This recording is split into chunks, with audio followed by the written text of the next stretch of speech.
Responsabilidad. Y estuvimos viendo durante estas semanas cómo es importante el estado de nuestro espíritu. La manera en la que está nuestro espíritu siempre va a determinar el avance en nuestra vida.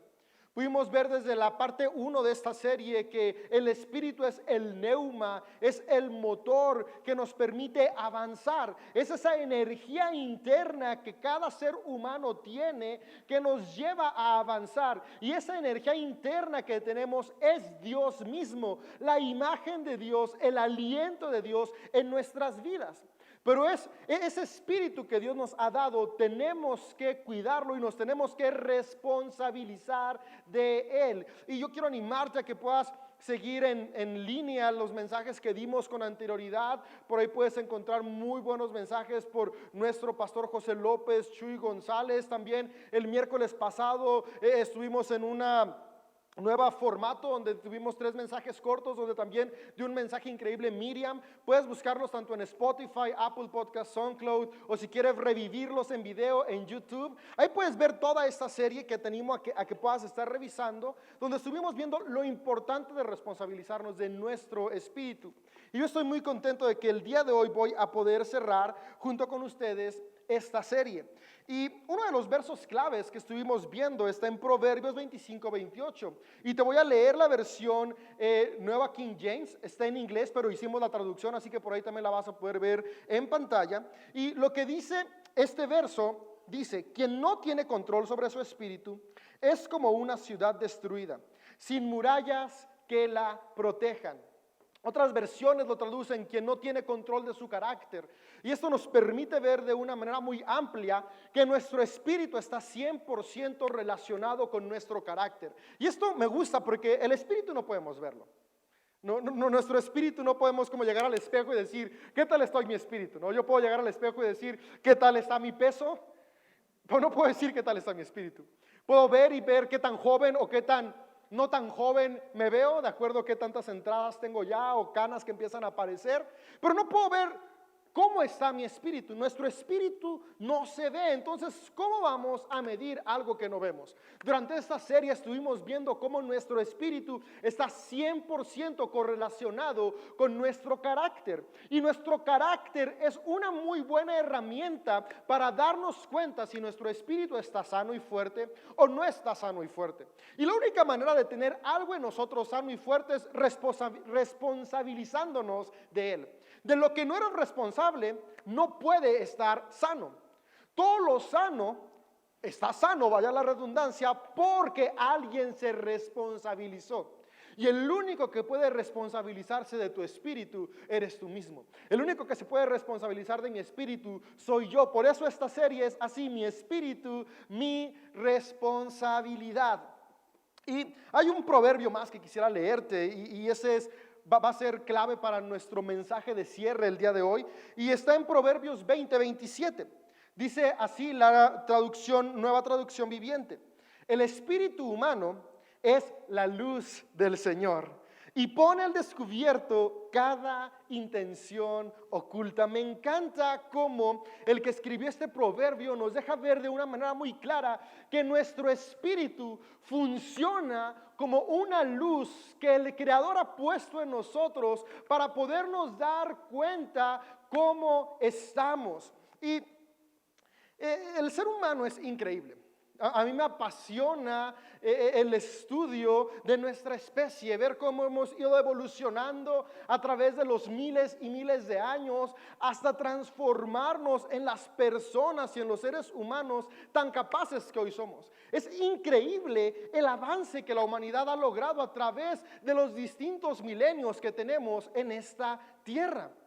A mí me llama mucho la atención como el día de hoy, si yo quiero comunicarme con alguien que está en otro extremo del planeta como Japón o Australia, está simplemente a unos segundos de que conteste una videollamada por Zoom, por WhatsApp, por FaceTime, por iMessage. Si yo tengo ganas de darme cuenta qué es lo que está sucediendo al otro lado del mundo, solo basta que agarre mi teléfono, me meta a Google y ponga las noticias más relevantes a nivel mundial. El día de hoy la tecnología nos ha conectado. Es increíble cómo ahora ya se están comenzando a preparar misiones para ir a Marte con todo lo que está haciendo Elon Musk a través de SpaceX. Es increíble cómo ahora ya hay coches. Tesla tiene vehículos que se manejan solos. O sea, ya tú puedes, si vas a hacer un viaje largo, no preocuparte si estás desvelado, te subes, le pones a tu coche a donde quieres llegar y hasta te pone tu película favorita. El ser humano ha tenido avances increíbles. Y a mí siempre me ha llamado la atención cómo es que hemos llegado hasta donde estamos y cómo es que vamos a llegar más lejos, porque obviamente a la generación de mis hijas, de tus hijos, les va a tocar cosas más increíbles, porque vamos avanzando de manera progresiva. Y en mi búsqueda de qué es lo que nos ha llevado a poder estar donde estamos, hay distintas personas que se dedican específicamente a estudiar el desarrollo del ser humano, y entre los estudios con distintas ciencias para poder estudiar nuestro desarrollo se ha llegado a la siguiente conclusión. Lo que ha permitido el avance de la especie humana al lugar en el que hoy estamos son dos cosas. La primera, que somos una especie que vive en tribus. El hecho de ser parte de una tribu, tu familia, tu equipo de fútbol, la iglesia local, la ciudad a la que pertenecemos, tu grupo de amigos, esas son tribus. El ser parte de una tribu es elemental para que tú y yo hoy estemos donde estemos. El hecho de que hace miles de años los seres humanos hayan decidido vivir en tribu fue fundamental para que el día de hoy estemos donde estemos, porque lo que significa vivir en tribu es vivir en cooperación con otras personas. Cuando estamos dispuestos a cooperar con otros, podemos avanzar rápido. Por eso a mí me encanta que aquí en el auditorio hay muchas personas que están cooperando para que tú en casa puedas estar disfrutando de esta reunión. La cooperación hace posible lo que parece imposible. Y ese factor importante nos ha llevado a los seres humanos a estar donde estamos hoy. Pero los que estudian se hacen una pregunta. No solamente los seres humanos viven en tribus. Prácticamente todas las especies animales viven en tribus. Son muy raras las especies animales que son ermitañas. Muy raras. La mayoría también vive en tribus. Tú puedes ver la naturaleza y hay manadas de lobos. Los lobos viven en manada y de hecho están súper bien organizados, tan organizados que los humanos les hemos aprendido de su organización. Pero no hay que ir tan lejos a buscar una manada de lobos. Puedes salir a tu jardín y puedes darte cuenta si como en el mío tienes una invasión de hormigas, las hormigas también viven en comunidad y se organizan y todas van en filita preparándose y todas llevan alimento y tienen funciones específicas y funcionan también en tribu. Entonces, ¿qué tiene de distinto el hombre a las otras especies que nos ha llevado a un desarrollo como el que tenemos? Y los estudiosos llegaron a la siguiente conclusión. La otra cosa que el ser humano tiene, que le ha permitido estar donde está, es que lo diferencia de los demás es que el ser humano tiene algo que se llama realidades imaginarias. Nuestras realidades imaginarias son las que nos han permitido avanzar hasta donde estamos. Yo a este concepto de realidad imaginaria le he puesto el sobrenombre de realidades místicas. Y permíteme te explico un poquito de las realidades imaginarias. Que sea una realidad imaginaria no significa que no exista. A veces escuchamos la palabra imaginación y pensamos, ok, es algo que no existe. No. Por eso va antecedido de la palabra realidad. La realidad imaginaria es todo aquello que no podemos tocar, no podemos ver, no podemos oler, pero sin embargo está en nosotros y los resultados que esa realidad imaginaria que está en cada ser humano produce, sí los podemos tocar, sí los podemos ver y sí los podemos oler. Por ejemplo, un ejemplo de realidad imaginaria, que es lo que nos ha permitido avanzar como sociedad, son los deportes. Por ejemplo, el fútbol. El fútbol es un deporte que la mayoría conocen y que de hecho muchos estaban emocionados por el clásico de ayer de América Chivas, que no lo vi, pero por ahí escuché que fue muy malo. Por ahí puedes comentar qué tan bueno o malo fue, pero por ejemplo, el fútbol es una realidad imaginaria, porque no hay nada material que diga estas son las reglas del fútbol. No existe. A alguien un día en su mente se le ocurrió chutar una pelota. Ahora la pelota tú la puedes ver y la puedes tocar, pero la pelota no es fútbol. A alguien un día se le ocurrió chutarla, pero chutar la pelota no es fútbol. Alguien tal vez un día dijo, mira, vamos a jugar, si atraviesa la pelota de ese árbol a aquel árbol, ganas un punto. Y ahí entró la realidad imaginaria, porque ese punto no existe. Sin embargo, el hecho de que dos personas hayan dicho, si la pelota entra entre esos dos árboles, significa victoria, crea un sentido distinto de pertenencia. Y el día de hoy, literalmente cientos de personas se unen por 12 personas dentro de una cancha que meten un balón en una portería, se emocionan, celebran, o si lo meten en el contrario, lloran y se deprimen. Porque una realidad que creamos se vuelve parte de nuestra vida. Ahora, esta es una realidad de las más básicas. Hay otras realidades imaginarias que son más trascendentales y son las realidades que se le llaman realidades del plano espiritual. Y los estudiosos han podido comprobar que estas realidades del plano espiritual son las que nos diferencian de las demás especies animales. Desde la fe podemos ver que esta realidad espiritual es nada más y nada menos que la imagen misma de Dios en el ser humano. Esa realidad que no podemos tocar, que no podemos oler, que no podemos ver, pero que está ahí adentro determinando el rumbo de nuestra vida. Esta realidad espiritual es Dios mismo viviendo en cada uno de nosotros, y eso es la esencia que nos ha permitido llegar hasta donde estamos, porque es el motor distinto que tenemos a las demás especies que ha permitido el crecimiento y el desarrollo. Y después se pusieron a estudiar y buscar más y darse cuenta que es ese motor que ha hecho que el ser humano esté donde esté. Y se descubrió que esa realidad espiritual que solamente los seres humanos tenemos se puede resumir en una palabra, y esa palabra es amor.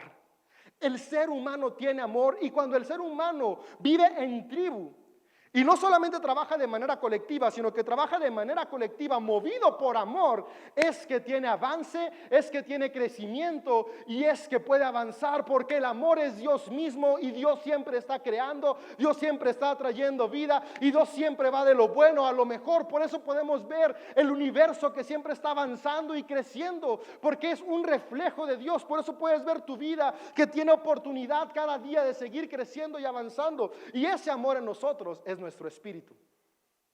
Pero aquí viene la parte interesante. Nuestro espíritu es completamente dependiente de nuestras decisiones. Aunque es la imagen de Dios en nosotros, Dios al ser humano le dio un regalo, y ese regalo es el libre albedrío. La libertad de tú y yo decidir qué hacemos con ese poder llamado amor que Él ha depositado en cada uno de nosotros, nuestro espíritu. Es por eso que cada uno de nosotros necesitamos responsabilizarnos de nuestro espíritu, porque si no nos responsabilizamos de nuestro espíritu, lo que sucede es que actuamos sin amor. Y lo opuesto al amor no es el odio. Lo opuesto al amor es el egoísmo. Cuando no somos conscientes de ser responsables de nuestro espíritu, actuamos de manera natural por egoísmo, y el egoísmo solamente está pensando en mí sin importar a quién aplaste. Por ahí uno de los maestros del egoísmo que dejó plasmados muchos de los principios que tristemente hoy rigen la política de la mayoría de las naciones alrededor del mundo, que fue Nicolás Maquiavelo en su obra El Príncipe.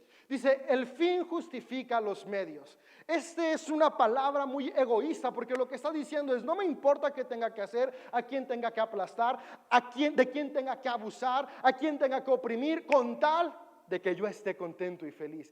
Eso es lo que nace del corazón cuando no tomamos las riendas de nuestro espíritu. Es por eso que el que escribió el proverbio dice, una persona que no tiene control de su espíritu es como una ciudad sin murallas, porque el ego termina destruyendo no solo nuestra vida, sino también la vida de los que nos rodean. Por eso Jesús, cuando vino a este mundo y le preguntaron, Jesús, ¿cuál es el mayor mandamiento? Jesús se enfocó en recordarnos, el mayor mandamiento es el amor, porque el amor es el espíritu de Dios mismo en cada ser humano. Cada persona lo tiene.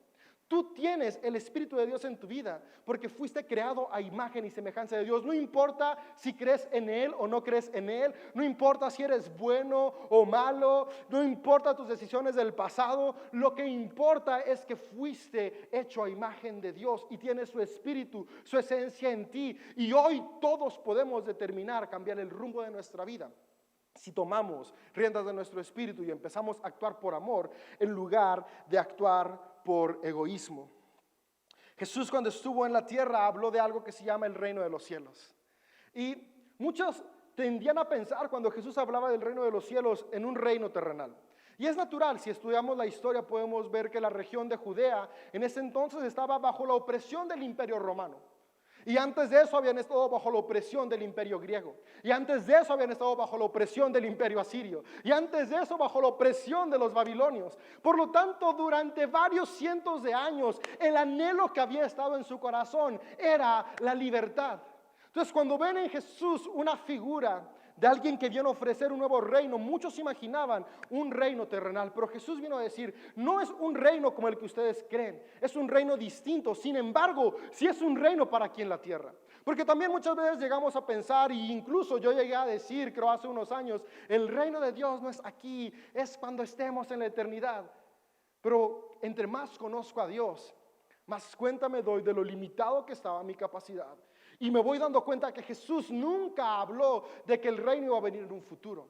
Jesús siempre habló de que el reino ya estaba aquí. De hecho, Jesús les dice en Lucas, el reino está entre ustedes. Y después dice unas palabras que están increíbles y que cambian todo. Porque no dice nada más, está entre ustedes. Dice, el reino de los cielos está en ustedes. Y cada vez que Jesús describe el reino de los cielos, lo que está describiendo es cómo es un mundo con personas que actúan movidas por amor.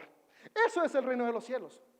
Si tú y yo vamos a Gálatas, Pablo entendió el reino de los cielos es aquí, y el reino de los cielos se alcanza cuando tú y yo vivimos con los frutos del Espíritu. Y se dio cuenta que el Espíritu es amor. Por eso Gálatas dice, en Gálatas 5 dice, el fruto del Espíritu Santo es el amor que es. Ahí les platiqué hace 2 semanas que hubo un error en la traducción. Pusieron los frutos del Espíritu son y empiezan a describir amor, pero la traducción real dice, el fruto del Espíritu es amor, y el amor se ve como alegría, paciencia, bondad, autocontrol, y por ahí puedes ver las distintas maneras en Gálatas. Ahorita al final los vamos a leer, pero básicamente nos está diciendo eso, el Espíritu es amor, y cuando tú y yo vivimos con amor, podemos crear y transformar nuestro entorno. Fíjate, ¿cómo es tan claro cómo el crecimiento se alcanza cuando una nación vive por amor? Porque hemos tenido ciclos, ha habido ciclos buenos y ciclos malos, y gente también ha estado estudiando qué diferencia ha habido en los ciclos de mayor avance en la humanidad y en los ciclos de menor avance en la humanidad. Y hay específicamente 2 personas, 2 investigadores que se llaman Richard Wilkinson y Kate Pickett. Estas 2 personas hicieron un estudio donde estudiaron todas las civilizaciones que han existido en el mundo. Y pudieron ver cuáles habían sido los factores que habían traído un auge mayor y después los factores que habían traído un declive. Ellos se preguntaron por qué de repente el ser humano va creciendo y de repente se va para abajo. ¿Por qué? Porque hay naciones que florecen y después esa misma nación que era una potencia, cuando estaba en la punta más alta, se va para abajo. No hay como lógica. A todos nos gustaría llegar al éxito y quedarnos ahí. ¿Quién sueña con ser exitoso para justamente cuando esté en el mejor momento irse de picada? Nadie. Todos queremos mantener el éxito. Entonces a estas personas les llamó mucho la atención por qué esto sucedía en el ser humano, y hicieron un estudio que está plasmado en un libro que me llama mucho la atención el título que le pusieron. Fíjate, a tu libro le pusieron The Spirit Level, el nivel de espiritualidad. Ahora déjame decirte, estos 2 investigadores ni siquiera son creyentes.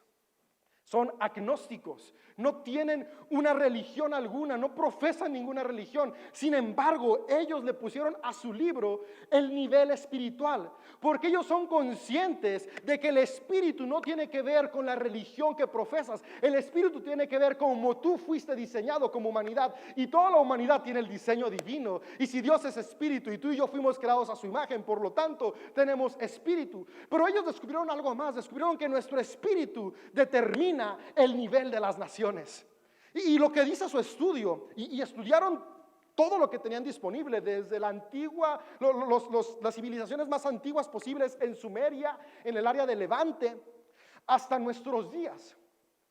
Todos los recursos que tenían por años los estudiaron y descubrieron lo siguiente: que la proporción, la brecha que hay entre las personas más ricas y las personas más pobres es determinante para la salud de una nación. Entre la brecha entre los ricos y los pobres es más corta, es más chiquita, la nación es más saludable. y entre la brecha entre ricos y pobres es más grande, la nación es menos saludable. Descubrieron que de manera proporcional, no solo en nuestros días, sino a lo largo de la historia, cuando la brecha entre ricos y pobres es grande, también la cantidad de homicidios es más grande. La cantidad de embarazos no deseados es más grande. La cantidad de personas que abusan de sustancias nocivas es más grande, porque déjame decirte, las drogas no son el invento del siglo XXI. Desafortunadamente las sintéticas sí, pero ha habido sustancias naturales que ponen al ser humano fuera de sí desde los principios de la humanidad. Entonces ellos pudieron descubrir que toda la violencia y toda la maldad es más grande cuando la brecha entre los que tienen más posesiones financieras y los que tienen menos es más grande. Y pudieron darse cuenta que las naciones florecían cuando esa brecha era más pequeña. Entre menos diferencia había entre el que más tenía y el que menos tenía, las naciones eran más saludables. Y se dieron cuenta que una nación comenzaba con una brecha muy grande porque había opresión, que realmente se conquistaba y se oprimía. Había una brecha muy grande, pero cuando conquistaban la brecha se empezaba a cerrar. Y podemos ver una historia que nos narra muy bien esto. Es la historia que podemos encontrar en los relatos bíblicos del rey Ciro. El rey Ciro, a él le tocó ya gobernar una nación conquistada y él fue una persona que buscó cerrar esta brecha. Por eso permitió que los judíos regresaran, y no solo permitió que regresaran, sino que financió su regreso, porque en su corazón estaba cerrar las brechas. Y no solamente apoyó a los judíos, apoyó a todas las naciones que estaban cautivas, y podemos ver cómo la nación creció y floreció. Porque cuando esas brechas se cierran, florecen naciones. Cuando esa brecha se abre, naciones se van al declive. Ahora, puedes decir, David, ¿y qué importa esa brecha económica con lo que estamos hablando de mi espíritu y mi responsabilidad? ¿A dónde viene esa parte? Pues fíjate, tiene algo muy interesante y una relación directa completamente. Porque esa brecha económica se abre cuando el egoísmo domina nuestras mentes. Lo único que crea esa brecha tan grande es cuando los seres humanos nos llenamos de egoísmo y empezamos a decir, quiero todo para mí, sin importar a quienes aplaste. Entonces unos pocos empiezan a acaparar todos para ellos y esa brecha comienza a crecer, crecer, crecer, crecer, crecer. Y lo sorprendente es lo siguiente: el resultado no solamente afecta a las personas alrededor, no solamente afecta que hay más desigualdad, que hay más violencia, que hay más problemas. También comprobaron algo que llamó mucho la atención. Entre esta brecha se va abriendo más. También las personas que están en la cúpula financiera viven menos. Y eso los sorprendió en gran manera, porque cómo, entre más grande sea la brecha, la esperanza de vida de los más ricos baja. No había lógica alguna. Y es que no te estoy diciendo que investigaron datos de 20 o 30 años, no, literalmente estudiaron milenios de la vida de la humanidad de manera científica. Y lo que ellos dijeron es que al final de cuentas todas las personas estamos relacionadas, y cuando unos sufren, aún los que aparentemente no están sufriendo también sufren, porque somos espíritu y nuestro espíritu está conectado. ¡Wow! Eso realmente a mí me voló la cabeza cuando leí este estudio, porque podremos pensar, y justamente esa es la base del egoísmo, si estoy yo bien, no me preocupo por quien esté mal. Pero la realidad es que el estado de las personas que están a nuestro alrededor también influye en nuestra vida. Por eso Jesús vino a este mundo a levantar a los que estaban en opresión, a darles identidad, a recordarles su valor, porque Jesús sabía que de la identidad que cada persona tenga, del estado de su espíritu, no solamente viene el bien personal, sino el bien común. Por eso Jesús nos recuerda una y otra vez que estamos llamados a vivir en comunidad, porque nuestras decisiones afectan a los demás. Así que cada vez que yo no soy responsable de mi espíritu, y cuando no soy responsable de mi espíritu, simplemente estoy siendo egoísta, y eso es normal.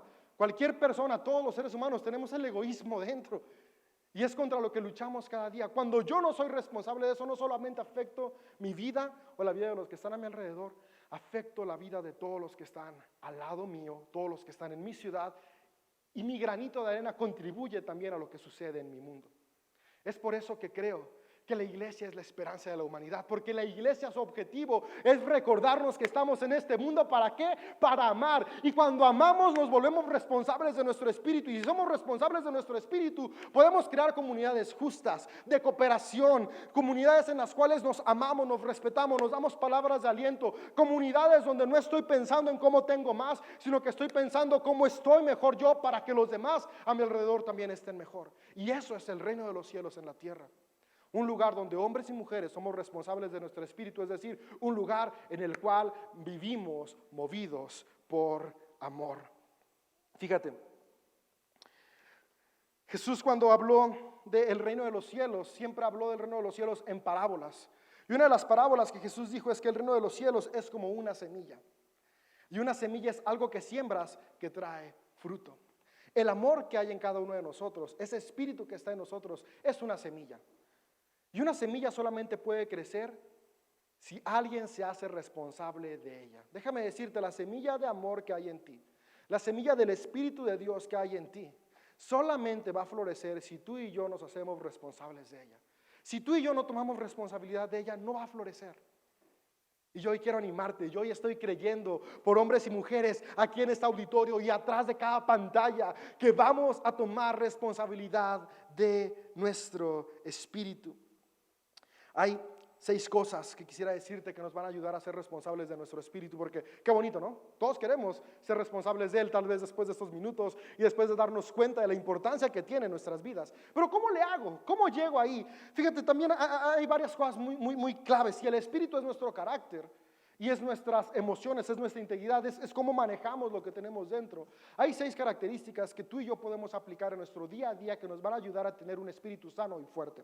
Y la primera es tener un espíritu libre, es decir, un espíritu libre de rencor, libre de amargura, libre de resentimiento. Por eso Jesús nos invitó a perdonar. Porque cuando tenemos un espíritu libre, podemos tener un espíritu sano. Si hay amargura, rencor, frustración, esos son nada más y nada menos que sentimientos ególatras, porque es, yo estoy resentido por lo que tú me hiciste, estoy pensando en cómo me siento yo, pero sin darnos cuenta nos estamos destruyendo también, porque sabes, el perdón, cuando tú y yo perdonamos a alguien más, esa persona que perdonamos no le cambia la vida de verdad, no le cambia, al que le cambia la vida es a ti y a mí. Yo he experimentado que cuando yo perdono, el que vive mejor soy yo. Yo no soy consciente si la persona que he perdonado está mejor o no después de que yo la perdoné, pero sí te puedo asegurar que yo estoy mucho mejor cada vez que perdono. Por eso, un espíritu libre es un espíritu sano y solamente podemos perdonar cuando hay amor, porque el amor dice, puedo soltarte a pesar de lo que me hiciste.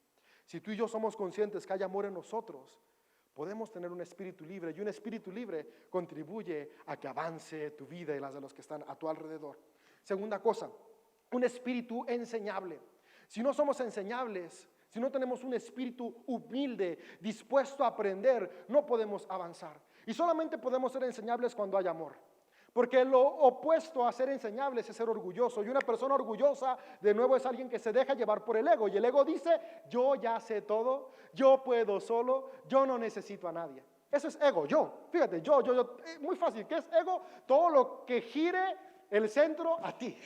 Y el amor, en este aspecto de ser enseñable y ser humildes, me lleva a yo soy consciente que no sé todo. Soy consciente que si los tengo a ustedes soy mejor. Soy consciente que hay alguien que tiene más experiencia. Soy consciente que juntos somos mejores. Por lo tanto, puedo aprender de los demás. Un espíritu enseñable deja que el amor fluya y el ego es echado a un lado. Esto construye naciones sanas, familias sanas, ciudades sanas, iglesias sanas. Tercer cosa, un espíritu de aceptación. Un espíritu de aceptación es un espíritu que trae una autoestima fuerte en cada persona. Yo por años he luchado con mi autoestima y cuando me di cuenta de la relación que tenía con mi espíritu y empecé a fortalecer mi espíritu, me di cuenta cómo sin pensarlo, pero siendo constante en fortalecer mi espíritu, mi autoestima creció. Porque cuando tú y yo tenemos un espíritu de aceptación, un espíritu de contentamiento, crecemos. Porque lo opuesto a un espíritu de aceptación es un espíritu de comparación. Y de nuevo, la comparación es el ego. Yo no estoy como él. Yo no estoy tan flaco como aquella persona. Yo no tengo el coche que aquella persona tiene. Yo no tengo la casa que aquella persona tiene. Yo no tengo la carrera que aquel otro tiene. Yo no tengo la pareja que aquel otro tiene. Yo no tengo los papás. Y empezamos a comparar. La comparación mata nuestro espíritu porque hace que el ego florezca. ¿Y qué es lo opuesto a la comparación? El contentamiento. Y contentamiento no es conformismo. No estoy diciendo que no añores mejorar tu vida. Estoy diciendo que no te la vas a pasar viendo qué es lo que otro tiene y recriminándote porque tú no lo tienes. Un espíritu de aceptación, un espíritu que tiene una autoestima fuerte, es un espíritu que sabe que su valor no está en lo que hace o lo que tiene, sino en lo que es. Y tú y yo, todos los seres humanos, sin importar nuestro credo, nuestra ideología, nuestras preferencias, todos somos creación de Dios, todos somos hijas e hijos de Dios, por lo tanto nuestro valor es el mismo. Sé quién soy, un espíritu de aceptación. Cuarto, un espíritu de colaboración. Lo opuesto a un espíritu de colaboración es un espíritu de autosuficiencia. Y volvemos al mismo juego. La autosuficiencia se enfoca en mis fuerzas. La colaboración es las fuerzas de Dios. Pero ¿sabes cómo Dios te da fuerza? Porque seguido decimos, yo y la fuerza de Dios. Y pensamos que de manera mágica va a descender sobre nosotros un poder y vamos a ser Hércules por un día. No. La fuerza que Dios te da es la fuerza que radica en la unión de personas trabajando en sincronía por un mismo fin. Esa es la fuerza del Señor. Dios actúa a través de las personas que están a tu alrededor. ¿Quieres la fuerza de Dios en tu vida? Vive una vida de colaboración en todos los sentidos de tu vida. Juntos somos mejores. Somos parte de algo mayor, somos parte de algo más grande. 5. Un espíritu perseverante. ¿Cómo puedo tener un espíritu sano? Un espíritu que construya el amor que hay dentro de mí, siendo perseverante. Lo opuesto a la perseverancia es el fracaso, la culpa. Y de nuevo el fracaso y la culpa es: yo no puedo, yo no tengo lo que se necesita, yo no nací en el lugar adecuado, yo no tengo las herramientas adecuadas. En cambio un espíritu perseverante es: voy a continuar y trabajar hasta que llegue a la meta. Un espíritu perseverante se mueve en amor, porque el amor todo lo puede. Un espíritu de fracaso se mueve en el egocentrismo, porque se centra en la realidad del momento y en el individuo. Fíjate, Albert Einstein dijo algo que me encanta. La persona que jamás ha cometido un error es porque nunca ha intentado nada. Todos los que han intentado algo, cada vez que tú has intentado algo, el error va a venir. Pero fíjate, la diferencia entre tener un espíritu de perseverancia y un espíritu de fracaso no está en si te vas a equivocar o no. Está en cómo vas a ver esas equivocaciones. Quien tiene un espíritu de perseverancia ve los errores como un aprendizaje. Voy a decirte una vez más, quien tiene un espíritu de perseverancia ve los errores como un aprendizaje. Quien tiene un espíritu de fracaso ve los errores como culpa, ya sea para uno o para los que están a nuestro alrededor.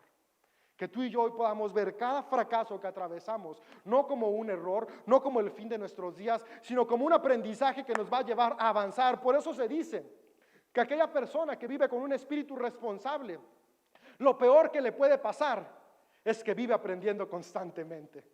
Una persona que vive con un espíritu responsable, lo peor que le puede pasar es que vive aprendiendo constantemente. No quiere decir que no tendremos fracasos, que no tendremos días malos, pero cuando nos responsabilizamos de nuestro espíritu, logramos aprender aún de los peores momentos. Ahora fíjate, no estoy diciendo que aprender de los peores momentos es algo fácil o es algo placentero. No. Aprendemos llorando. Aprendemos sintiendo dolor, sí. Pero la diferencia está en que estoy tomando un aprendizaje de las lágrimas y el dolor que estoy atravesando. Un espíritu perseverante. Y por último, un espíritu agradecido. Y es que lo opuesto al agradecimiento es la inconformidad, y la inconformidad va movida por el ego. Y el agradecimiento es cuando puedo ver el amor de Dios en todo lo que me rodea.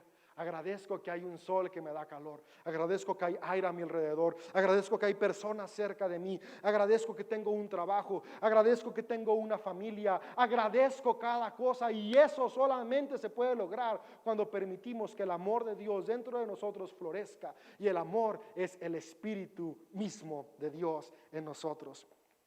Quisiera cerrar leyéndote Gálatas 5, 22, 23. Dice: en cambio la clase de fruto que el Espíritu Santo produce en nuestra vida es amor. Eso es lo que quiero que te lleves en tu corazón. Toda esta serie que dimos de mensajes es para eso. Para que tú y yo podamos saber que el Espíritu Santo en nosotros lo que produce es amor. ¿Y cómo se ve el amor? Porque es lo que nos interesa a todos. El amor se ve cuando somos alegres, tenemos paz, paciencia, bondad, fidelidad, humildad y control propio. No existen leyes contra esas cosas. Es por eso que podemos decir que nada nos detiene cuando vivimos en amor. Por eso está escrito que aún ni las puertas del infierno pueden prevalecer contra la iglesia. Y no se refiere a una institución que tiene ritos religiosos. Se refiere a una comunidad que vive en amor. Ante esa comunidad que ama, es que las puertas del infierno no podrán contra ella. Ante esa comunidad que es un refugio de esperanza, que es un lugar de restauración, de justicia, de crecimiento, de cuidado y de colaboración, es que no hay nada ni nadie que la pueda detener. Tú y yo estamos llamados para seguir avanzando. Tu vida aún tiene mucho por delante. Nuestras vidas, nuestra ciudad, nuestra iglesia, aún en medio de esta crisis, si tú y yo vivimos movidos por amor, si tú y yo hoy nos responsabilizamos de nuestro espíritu, hay mucho que podemos alcanzar. Tu espíritu es tu responsabilidad, mi espíritu es mi responsabilidad. Mi deseo es que hoy tú y yo podamos haber sido inspirados para vivir movidos por amor.